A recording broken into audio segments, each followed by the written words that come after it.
ہماری افواج نے بھارت کے اس جنایت و جارحیت کا جواب دیا اور اس آپریشن کا نام بنیان مرصوص رکھا اور ثابت بھی کیا عملی طور پر۔ یہ دونوں جنگیں بہت مشابہت رکھتی ہیں آپس میں، ایران کی جنگ اور پاکستان کے اوپر بھارت کی جنگ۔ بھارت نے پاکستان پر حملہ کیا، صہیونی اس کے ساتھ مددگار تھے، اور پھر صہیونیوں نے ایران پر حملہ کیا، امریکہ نے، تو بھارت مددگار کے طور پر ان کے ساتھ کھڑا ہے اور اس نے ہر طرح کی ان کی مدد کی ہے۔ افرادی قوت اسرائیل بھیجی ہے، ٹیکنالوجی اسرائیل بھیجی ہے، اپنا اسلحہ اسرائیل کو دیا ہے، ماہرین اپنے اسرائیل کو دیے ہیں، اور ہر ممکنہ اور جاسوسی کی ہے۔ سب سے بڑھ کر بھارت نے ایران کے خلاف جو جنگ لڑی ہے وہ جاسوسی کی ہے، جس نے ایران کا بہت نقصان کیا ہے، اور آخر کار ایران نے ان جاسوسوں کو پکڑ لیا اور بہت ساروں کو اور بھارت کو بے دخل کیا ایران سے۔ بھارت نے صہیونیوں کی مدد سے اور صہیونیوں نے بھارت کی مدد سے دو جنگوں کا آغاز کیا، اور ایک ہی تصور کے ساتھ کیا۔ اس کے پیچھے نظریہ ایک تھا، پاکستان کو کمزور سمجھ کر، ایران کو بھی کمزور سمجھ کر، اور یہ کمزوری کا نظریہ پہلے انہوں نے کئی سال لگا کر اس پہ کام کیا۔ پاکستان کو کمزور کرنے کی کوشش کی گئی، ایران کو کمزور کرنے کی کوشش کی گئی۔ اس کے لیے انہوں نے ہر حربہ استعمال کیا۔ پاکستان کو معیشت کے لحاظ سے کمزور کیا گیا، ایران کی معیشت کو کمزور کیا گیا، ایران پہ پابندیاں لگا کے اور پاکستان کے اندر اپنے فسادی بھیج کے، سیاست میں بھیج کے اپنے جنگجو، جو معیشت کے میدان کے جنگجو تھے، نفوذی، ان نفوذیوں نے پاکستان کو کمزور کیا، اور وہاں نفوذیوں نے ایران کو کمزور کیا۔ پھر اس کمزوری کا میڈیا کے ذریعے انہوں نے پرچار کیا کہ پاکستان کمزوری کی آخری حد پہ جا پہنچا ہے، اور اب پاکستان سنبھلنے کے قابل نہیں ہے، پاکستان اب قائم رہنے کی پوزیشن میں نہیں ہے۔ لہٰذا مودی نے، بھارت نے یہ دیکھا کہ اب کمزور ترین حالت میں جب ملک چلا گیا ہے، پاکستان چلا گیا ہے، تو اب مناسب وقت ہے حملے کا، اور ہم جب حملہ کریں گے تو بھارت کے ذہن میں یہ تھا کہ ہم حملہ کریں گے، اور پھر اس کے بعد پاکستان کے مخالفین، فوج مخالف لوگ، پاکستان کے سیاسی ناراض لوگ، پاکستان کے باقی جو دہشت گرد ہیں، فرقہ باز ہیں، فرقہ ساز ہیں، خوارج ہیں، اور بلوچستان کے اندر ان کے جو قائم کیے گئے فتنے ہیں مختلف جگہوں پر، ان کی اپنی رپورٹس اور ان کے جاسوسوں کے مطابق یہ فوراً نکل آئیں گے میدان میں۔ چونکہ پچھلے سال 2023 میں غالباً 9 مئی 2023 میں ہوا تھا، یا 24 میں ہوا تھا، 2023 میں 9 مئی کو ایسا انہوں نے تجربہ کیا تھا، ایک ٹرائل ہوا تھا کہ پاکستان کے عوام فوج پہ حملہ کر سکتے ہیں۔ یہ ایک ٹیسٹ تھا، یہ ایک نمونہ تھا 9 مئی کو، اور وہ ٹولہ جو انہوں نے تیار کیا ہوا تھا، انہوں نے GHQ پہ حملہ کیا، انہوں نے کور کمانڈر ہاؤس پہ حملہ کیا، انہوں نے کینٹ پہ حملہ کیا، انہوں نے فوجی تنصیبات پہ حملہ کیا، انہوں نے شہداء کی یادگاروں پہ حملہ کیا، انہوں نے فضائیہ کے ماڈل پہ حملہ کیا۔ جہاں جہاں فوج کے علامتیں تھیں، آئیکنز تھے، ان سب کے اوپر باری باری حملہ کیا۔ یہ بھارت کو اور صہیونیوں کو یہ تاثر دینے کے لیے کہ پاکستان میں فوج کے مخالف ایسی طاقت عوامی وجود میں آ چکی ہے کہ اگر بیرونی حملہ ہو تو یہ طاقت فوراً میدان میں آ جائے گی، اور ایک دن میں پاکستان کے اندر سے فوج کا اثر رسوخ ختم کر کے اور ملک بھارت کے حوالے کر دے گی۔ بہو یہی نظریہ امریکہ اور صہیونیوں نے ایران کے اندر اپنایا، کہ البتہ پیچھے سالوں کی محنت تھی ایران کے اندر، انہوں نے بھی ایسا گروہ پیدا کیا سیاسی اور ہم نوا، ہم فکر، جنہوں نے ایران کو کمزور کیا۔ اور ان حملوں سے کچھ عرصہ پہلے 2023-24 میں آپ دیکھیں جو ایران میں بلوے ہوئے، 2025 میں بھی بلوے ہوئے، وہ بلوے جو پاکستان کے اندر ان لوگوں نے، نجومیوں نے گنتی شروع کر دی کہ اب 24 گھنٹوں بعد ایرانی حکومت گرنے والی ہے، چونکہ لوگ سڑکوں پہ آ گئے ہیں، انقلاب ختم ہو کے نیا انقلاب آ گیا ہے۔ امریکہ میں بیٹھے ہوئے ان کے اپنے پالتو انہوں نے وردیاں جیکٹیں پہن لی، ٹکٹیں کروا لی کہ ابھی یہ بلوائی عوام ناراض ہو کر حکومت سے میدان میں آ چکے ہیں اور یہ فوراً حکومت گرائیں گے اور ہم جا کے حکومت سنبھال لیں گے۔ اور ٹرمپ نے، شیطانوں نے، مشرق مغرب سب نے تیاریاں کر لی تھیں ایران کے اندر۔ صرف انتظار یہ تھا کہ باہر سے ایک حملہ ہو اور اندر ناراض عوام اٹھ کے کھڑے ہو جائیں گے، اور اسرائیلی قصاب نے، نیتنیاہو نے یہ اعلان کیا، ٹائم دیا اس نے کہ آئندہ 48 گھنٹوں میں یہ کام ہونے والا ہے، رجیم چینج ہونے والا ہے۔ اور اس نے ایرانی عوام کو یہ کہا کہ میں حملہ کروں گا، 2 گھنٹے بعد آپ نے میدان میں آ جانا ہے۔ ٹائم اس نے فکس رکھا تھا کہ اتنے بجے تک ہم کام کریں گے، اتنے بجے آپ نے میدان میں آ جانا ہے اور یہ کام تمام ہو جائے گا۔ اور ساری دنیا نے، میڈیا نے، ہر ایک نے یہ خبریں چلائیں کہ دونوں ملکوں کے ساتھ ایک جیسا کام ہوا ہے، ایران کے ساتھ اور پاکستان کے ساتھ۔ پاکستان کے بارے میں ان کو زیادہ غلط فہمی ہوئی ہے۔ ایران میں انہوں نے کچھ نہ کچھ علامتیں دیکھ لی تھیں اور ایران میں عوام کو اکسایا گیا تھا اور مختلف تقسیم ہو چکی تھی، لیکن پاکستان میں بھی اس کے مشابہ سیاسی جماعت آگے لائی گئی، اور یہ سیاسی جماعت، اس نے 3 سال اس کو اقتدار کا موقع دیا گیا، اور 3 سال میں انہوں نے فقط پاکستان کمزور کیا۔ البتہ یہ جو جماعت لائی گئی یہ بھی اسٹیبلشمنٹ کے ذریعے لائی گئی، لیکن اسٹیبلشمنٹ کے اندر بھی تو ہوتے ہیں صہیونیوں کے نمائندے، اسٹیبلشمنٹ کے اندر بھی ہوتے ہیں امریکہ کے نمائندے، اسٹیبلشمنٹ کے اندر بھی ہوتے ہیں بھارت نواز لوگ، کہ جو ایسی سیاسی ڈرائنگ بناتے ہیں، ڈیزائن بناتے ہیں کہ اگر 5 سال حکومت کرے، 3 سال حکومت کرے تو ٹاسک دیا گیا تھا پاکستان کو کتنا کمزور کر سکتے ہو۔ تو ظاہر ہے جس کینڈیڈیٹ نے حامی بھری کہ مجھے اقتدار دو، میں یہ ٹارگٹ تمہیں پورا کر کے دیتا ہوں، انہوں نے دے دیا ٹھیکہ، اور مجھے یہ لگتا ہے کہ اس نے ٹھیکے سے زیادہ محنت کی ہے، جتنا انہوں نے کہا تھا کمزور کرنا اس سے زیادہ کمزور کیا اس نے، کوشش کی البتہ کمزور کرنے کی، لیکن غافل تھے کہ پاکستان کا بانی اللہ ہے، پاکستان اللہ کی مملکت ہے، اللہ کی سرزمین ہے۔ یہ اللہ تبارک و تعالی نے اپنے دین کے لیے، جس طرح کعبہ اللہ نے اپنے نبی کے ذریعے، اپنے خلیل کے ذریعے بنوایا تھا، پاکستان اللہ نے اپنے مخلص بندوں کے ذریعے بنوایا ہے، اور جن مقاصد کے لیے کعبہ بنوایا تھا انہی مقاصد کے لیے پاکستان بنایا ہے۔ لیکن کعبہ بن کر پھر کتنا عرصہ لگا، کعبہ بن کر بت پرستوں کے ہاتھ چلا گیا، بتوں کا گڑھ بن گیا، صدیاں گزریں، اور پھر کعبے کا وارث آ گیا جس نے آ کر کعبے کو بتوں سے پاک کیا۔ پاکستان بھی بن کر بت گروں اور بت فروشوں کے ہاتھ میں دے دیا گیا یا چلا گیا، لیکن اس بت شکن نے آنا ہے انشاءاللہ، اور پاکستان سے سارے بت گرا کے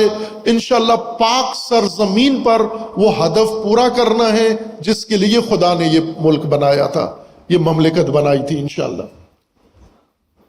یہاں پر دشمن کو جو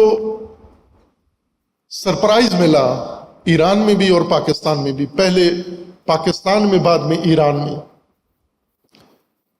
کہ جس ملک کو یہ کمزور سمجھ رہے تھے، جس ملک کی فوج کو بے اعتبار کرنے کی کوشش کی، تقسیم کرنے کی کوشش کی، ظاہر ہے ہر جگہ افراد مل جاتے ہیں، یعنی جن طبقات نے مل کر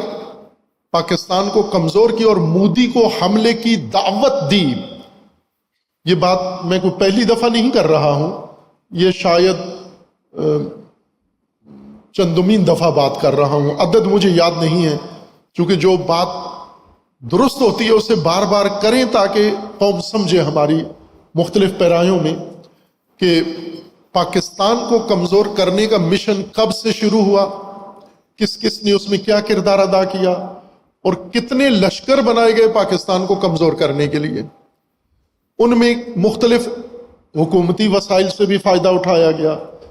اداروں سے بھی فائدہ اٹھایا گیا، مذہب سے بھی فائدہ اٹھایا گیا، سیاسی جماعتوں سے بھی فائدہ اٹھایا گیا، عوامی طبقات سے بھی فائدہ اٹھایا گیا، میڈیا کے ذریعے بھی فائدہ اٹھایا گیا، جنہوں نے افراد تیار کیے پاکستان کو کمزور کرنے کے لیے۔ وہ جن پر اتفاق ہے، اجماع ہے ساری قوم کا، میں انہی کے نام لوں گا، جن میں پاکستان کو کمزور کرنے کے لیے جس طبقے نے بنیادی کردار ادا کیا، جن طبقات نے، ان میں سے ایک ہے فرقہ واریت پھیلانے والے پاکستان کے اندر۔ فرقہ واریت، جنہوں نے فرقے بنائے، فرقے لڑائے، فرقوں کو ہوا دی، فرقہ وارانہ جنگ شروع کی، اصل مقصد اس کا پاکستان کو کمزور کرنا تھا۔ اور اگر میری بات پہ یقین نہیں ہے تو انڈین میجر، جس نے ایک بہت بڑی کمپین پاکستان کے خلاف چلائی ہوئی تھی اور ابھی بھی ہے اور وہ چلا رہا ہے، اس نے ہندوستان کی حکومت کو یہ مشورہ دیا کہ کئی کروڑ، کئی ملین ڈالر کا میزائل ضائع کرنے کے بجائے 2.5 لاکھ کے مفتی سے یہ کام کیوں نہیں لیتے آپ؟ 2.5 لاکھ کا مفتی، یہ اس کا کلپ ہے، آپ سن لیں، یہ میری بات نہیں ہے، یہ انڈین آرمی کے میجر کی بات ہے کہ جب پاکستان میں سستا میزائل موجود ہے تو آپ اس سے استفادہ کریں۔ جب مفتی موجود ہے تکفیری، جس کے نزدیک سارے پاکستانی واجب القتل ہیں، تو آپ، اس نے ایڈریس بھی دیا، کہا کہ پاکستان جانے کی ضرورت نہیں ہے، اس کو ہندوستان لانے کی ضرورت نہیں ہے، آپ دبئی کے بینک سے اس کے اکاؤنٹ میں 2.5 لاکھ منتقل کر دیں، پھر اسے جہاں حملہ کروانا ہے یہ میزائل جا کے آگ لگائے گا۔ یہ انڈیا نے اپنی اسٹریٹجی کے اندر فرقہ واریت کو ایک اسٹریٹجی کے طور پر منظور کیا ہوا تھا، اور اس کے اوپر اس نے سرمایہ لگایا اور پاکستان کے اندر فرقہ واریت کو بڑھایا اور اوج پہ پہنچایا۔ اور فرقہ واریت نے یہ پیسہ لے کر مختلف جگہوں سے اور خصوصاً انڈیا سے یہ آگ بھڑکائی پاکستان کو کمزور کرنے کے لیے۔ شیعہ سنی جنگ اور پھر مختلف عناوین سے جنگ، شیعہ سنی جنگ، دیوبندی بریلوی جنگ، صوفی غیر صوفی جنگ، اہل حدیث غیر اہل حدیث جنگ، مقلد اور مجتہد کی جنگ، اور فلاں کی جنگ، فلاں کی جنگ۔ یہ اختلافات تاریخی ہیں، لیکن ان اختلافات کو فتنہ بنانا یہ کام ان مفتیوں نے کیا ہے، جو ابھی تک کر رہے ہیں۔ تازہ ترین بیانیہ کل کا، مجھے کل نظر آیا، شاید پہلے کا بنا ہوا ہو، کہ تازہ ترین بیانیہ انہوں نے ان حالات کے اندر پھر انہی فتنہ بازوں نے، فتنہ گروں نے صادر کیا ہے۔ یہ سب پاکستان کو کمزور کرنے کے لیے تھا۔ دوسرا جو فتنہ تھا خوارج کا، دہشت گرد، یہ انہوں نے تیار کیے۔ اب خوارج کی تیاری میں انہوں نے جو بنیادی خام مال لیا، خام مواد لیا، فرقہ واریت سے لیا، فرقوں سے لیا، مذہبی دنیا سے خام مال لیا۔ خام مال لے کر بھارت، اسرائیل اور افغانستان کی انڈسٹریز میں انہوں نے ان کو تیار کیا، دہشت گرد، جنہوں نے پاکستان کو کمزور کرنے کے لیے کوئی موقع ضائع نہیں کیا۔ اور وہ بھی ایسے لوگ تھے جو پاکستان ہی میں پلے بڑے اور پاکستان کے اندر انہوں نے یہ خدمات انجام دی۔ اسی طرح جو میڈیا کے اوپر بیٹھ کر مختلف ان عناوین سے اپنے اپنے فرقے کا بیانیہ فرقہ وارانہ بنا کر نشر کر رہے ہیں اور روزانہ کر رہے ہیں، یہ سب پاکستان کو کمزور کرنے کی اسٹریٹجی کا حصہ ہیں۔ یہ لوگ سارے، یہ دہشت گرد، یہ خوارج، یہ فلاں فلاں، سارے یہ ایک طبقہ ہے پاکستان کو کمزور کرنے کے لیے بنایا گیا۔ دوسرا، فرقہ واریت کی بنیاد پر، فرقہ واریت کے وزن پر، یہ چونکہ یہاں زیادہ تر تعداد طلاب کی ہے، علماء اور طلاب تشریف فرما ہیں اور جانتے ہیں کہ عربی الفاظ میں، علم صرف میں یہ طریقہ بتایا جاتا ہے، ہر طالب علم کو صیغہ بنانے کا طریقہ بتایا جاتا ہے، بہت ڈیٹیل میں، بڑی تفصیل سے، اور بڑا خوبصورت علم ہے۔ انہیں بتایا جاتا ہے کہ کس طرح آپ الفاظ، معمولی الفاظ، حروف، بلکہ الفاظ بھی نہیں، حروف عربی حروف ہجا لے کر ان سے آپ صیغے بناؤ، الفاظ بناؤ۔ الفاظ بنانے کا طریقہ یہ ہے کہ حروف کچھ بھی لو، آپ کو حروف کا وزن ابواب ہیں، ان اوزان پر آپ حروف ڈالتے جاؤ، صیغہ بنتا جائے گا، بنتا جائے گا، بنتا جائے گا۔ خوب یہی کام جو مدرسوں میں صیغے بنانے اور الفاظ بنانے کی ایک مفصل تمرین اور مشق علماء کے پاس ہوتی ہے اور دیر نہیں لگتی، انہیں فوراً صیغہ بنا دیتے ہیں، یہی کام ہمارے جو تنظیم ساز، حزب باز اور مختلف گروہ بنانے والے ماہرین ہیں، وہ اسٹیبلشمنٹ میں بھی ہوتے ہیں، وہ میڈیا میں بھی ہوتے ہیں، وہ سرمایہ داروں میں بھی ہوتے ہیں، انہوں نے وزن دیا کہ مذہبیوں نے کامیاب فرقے بنائے ہیں، سیاست میں حزبیں بناتے تھے، پارٹیاں بناتے تھے، اور سیاسی لوگ آ کے الیکشن لڑتے تھے، الیکشن میں تھوڑی دھوم دھام مچاتے تھے، تھوڑی بدگوئی بد زبانی کرتے تھے، پھر اس کے بعد ٹھنڈے ہو کے دوبارہ اپوزیشن اور اقتدار میں بیٹھ کر آپس میں مل کے حکومت چلاتے اور اقتدار سے لطف اندوز ہوتے۔ ان کی ٹریننگ دی گئی، ان کو مذہبی ٹچ دیا گیا، ان کو صیغہ سازی بتائی گئی کہ مذہبی جماعت جو صرف الیکشن لڑ سکے یہ کافی نہیں ہے، اس سے پاکستان کمزور نہیں ہوتا۔ پاکستان کو لوٹنے والے سیاستدانوں سے پاکستان کمزور نہیں ہوا۔ آپ دیکھیں 1947 سے پاکستان بنا، اب 2026 ہے، اور سب نے لوٹا اور دبا کے لوٹا، جی بھر کے لوٹا، ہر دم لوٹا، لیکن لوٹ سے پاکستان کمزور نہیں ہوا۔ فقیر ہوا، مشکلات پیدا ہوئی، لیکن کمزور نہیں ہوا۔ اسی لوٹ مار کے اندر ایٹمی طاقت پاکستان بن گیا، لوٹ مار کے اندر اتنی پاکستان کو وقار مل گیا۔ لوٹ مار تو رہے گی، جب تک تیرا نام رہے گا لوٹ مار قائم رہے گا، نظام رہے گا، جب تک یہ سیاستدان اور یہ لوگ ہیں لوٹ مار رہے گی۔ یہ لوٹ مار والوں کے گردن میں ڈالا جن لوگوں نے کہ لوٹ مار والوں نے پاکستان کمزور کیا ہے، نہ،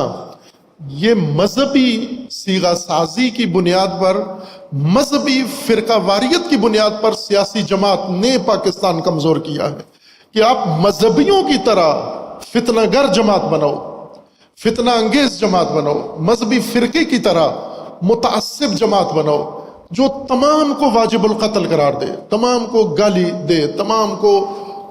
پاکستان کا دشمن قرار دے، فلاں قرار دے۔ اب یہ سیاسی جماعت بنائی کس لیے؟ پاکستان کو کمزور کرنے کے لیے۔ یہ دوسرا طبقہ تھا کہ پاکستان میں ایسی سیاست شروع ہو جو مذہبی فرقوں کی طرح متشدد سیاست، متشدد مذہبی، متشدد فرقے اور متشدد سیاسی یہ لوگ پیدا ہوں۔ اب ظاہر ہے جو لوگ متشدد سیاسی گروپ بنانے میں مصروف تھے انہوں نے ہی متشدد مذہبی گروپ بنائے ہیں اور ریاستی اداروں میں بیٹھ کر یہ کام کیا ہے۔ آپ کبھی بھول نہیں سکتے تیسرا طبقہ کہ نام نہیں لیتے ہمارے عموماً محب وطن زیادہ لوگ، چونکہ ہمارے یہاں حب الوطنی ایک تو رینٹ پہ ہوتی ہے، حب الوطنی کرایہ ملتا ہے حب الوطنی کا، ایک حب الوطنی ہوتی ہے جو ہمارا سیاسی مسلک، اب تو اس حکومت میں سیاسی مسلک بن گیا ہے، چاپلوسی، چاپلوسی کرو آپ، اس کا نام حب الوطنی رکھ دو۔ وطن کے لیے کیا کیا ہے؟ وطن کو مضبوط کرنے کے لیے کیا کیا ہے؟ وطن کے خلاف فتنے اٹھنے والوں کو فتنوں کے خلاف کیا کام کیا؟ کچھ بھی نہیں کیا، صرف بات کی ہے چاپلوسی۔ جب بھی موقع ملا ہے زندہ باد کے نعرے لگائے ہیں، تعریفیں کی ہیں، چاپلوسی کی ہے، اس کا نام حب الوطنی، اس کلپ کا نام حب الوطنی رکھ دیا۔ حب الوطنی میں عرض کروں گا، حب الوطنی بغیر کرائے کے اور بغیر چاپلوسی کے اگر کسی نے حب الوطنی خالص، جس طرح دین خالص اللہ تبارک و تعالی نے قرآن میں فرمایا ہے کہ اللہ کو خالص دین چاہیے، ملاوٹ والا ریاکاری والا نہیں چاہیے، اور رینٹل دین نہیں چاہیے، اور ریاکاری والا نہیں چاہیے، خالص دین، خالص دین اللہ کے لیے ہے۔ وہ خالص حب الوطنی، یہ میں دعوے سے کہہ سکتا ہوں کہ جس کو بھی دیکھنی ہے وہ عروۃ الوثقی میں آ کے دیکھے، جس کا نہ کرایہ ملتا ہے، جس کو نہ اس کی بنیاد کوئی چاپلوسی یا نہ، جب دوسرے لوگ ملک کمزور کرنے میں لگے ہوئے تھے عروۃ الوثقی ملک جوڑنے میں لگا ہوا تھا۔ جب سارے امت کو تفریق کر کے ایک دوسرے کا دشمن بنا رہے تھے، عروۃ الوثقی اس کو آپس میں ملانے کی کوشش کر رہا تھا۔ تیسرا طبقہ جس نے یہ دونوں طبقوں کو سہارا دیا ہے، یعنی فرقہ واریت کو اور